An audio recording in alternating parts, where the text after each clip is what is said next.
In the city of Ayodhya lived a man with only two passions in life, eating and sleeping. His absolute refusal to lift a finger eventually forces his deeply frustrated family to kick him out of the house. Homeless, but still desperately allergic to work, he begins evaluating the local ashrams. He deliberately seeks out a temple led by a particularly plump guru, reasoning that heavy monks are undeniable proof of a well-stocked kitchen. He secures his spot and learns his new schedule. The guru promises him 2 hearty meals a day. To the slacker, this is paradise. He gets to eat, take long naps, and occasionally listen to some background chanting. He settles into a rhythm, entirely driven by his own gluttony. He has zero interest in enlightenment, scripture, or actual devotion. He just wants a free, guaranteed buffet. 2 weeks into this perfect setup, the dream shatters. He wakes up, walks into the dining hall, and finds a cold, dark kitchen surrounded by monks deep in quiet meditation. There is no breakfast. The monks explain that today is Ekadashi, a specific phase of the lunar calendar where Hindu devotees observe a strict total fast. The man is horrified. Starving for a whole day was never in his contract. He marches straight to the guru to protest. He issues a flat ultimatum: either feed him immediately or he will pack his bags, leave the ashram, or quite possibly drop dead from hunger by sunset. The guru sighs and offers a strict compromise. The ashram won't cook for him, but he can take raw flour, rice, and lentils down to the river to cook his own meal. The catch? He must formally offer the food to God before taking a single bite. The guru assumes this small hoop to jump through will force a lazy glutton to practice some basic spiritual discipline. Instead, he accidentally creates the exact conditions for a bizarre face-to-face encounter with the divine. Down by the water, the man wrestles with the dough. He has never cooked a day in his life. After a massive, sweaty struggle, he produces a sad pile of severely burnt flatbreads, known as chapatis.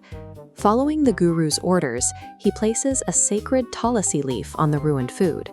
He closes his eyes and sings a simple, literal song, loudly asking Lord Rama to come down from the heavens and eat his lunch. When no deity materializes, the man tries to deduce the problem. He figures Rama is holding out for the rich, sugary sweets and fried delicacies they usually serve up at the main temple. So he changes his song to an argument. He points out to God that since today is Ekadashi, the main temple kitchen is closed. If Rama rejects these burnt chapatis, he is going to starve for the rest of the day. The logic works. To his absolute shock, Lord Rama appears, bringing his wife Sita along with him. The divine couple sits down in the dirt and cheerfully eats every single bite of the food. By casually treating the creator of the universe like a stubborn friend who needs a reality check, he successfully summons the divine. The downside is that he spends his first Ekadashi completely famished. 2 weeks later, the next fast arrives. Learning his lesson, the hungry man demands double the flour and rice from the guru. Down by the river, he explicitly invites both Rama and Sita in his song. But as this chart illustrates, his math falls short. Rama and Sita arrive, but they unexpectedly bring Rama's brother, Lakshmana, entirely wiping out the double portion. By the third Ekadashi, he increases his raw materials again, singing for the trio. This time, Hanuman, the monkey god, crashes the meal too, leaving the man starving once again. Watching his hard-earned lunch disappear for a third time, his frustration boils over. He looks directly at Lord Rama and demands an exact, concrete head count for the next fast so he can finally get a bite to eat. Rama just smiles and leaves without an answer. The repeating cosmic joke pushes the slacker right to his breaking point. If following the ritual guarantees he stays hungry, he decides to stop playing by the rules. On the fourth Ekadashi, he walks into the pantry and demands 10 kilograms of raw flour.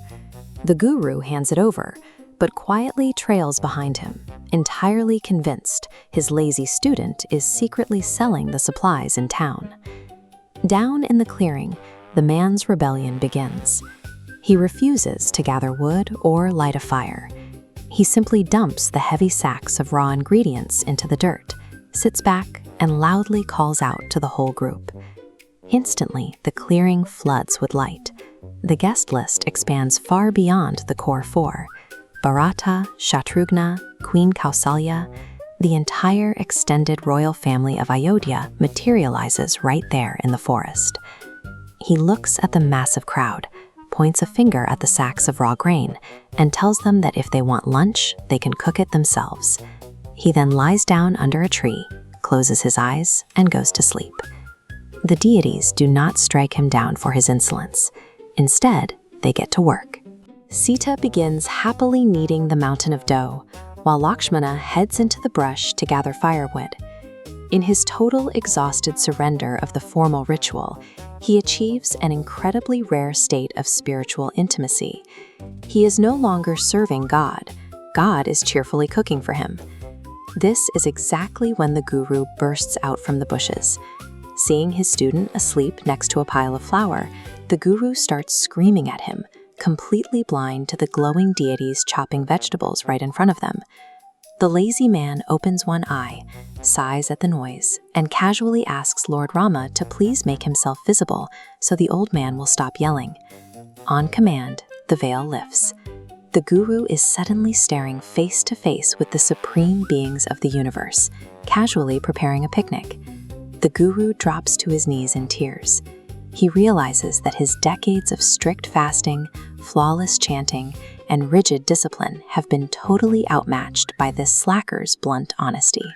The math of devotion does not require perfect execution or complex theology. The divine ignores the calculated and the complicated, responding instead to unpretentious love, raw honesty, and a stubbornly simple heart.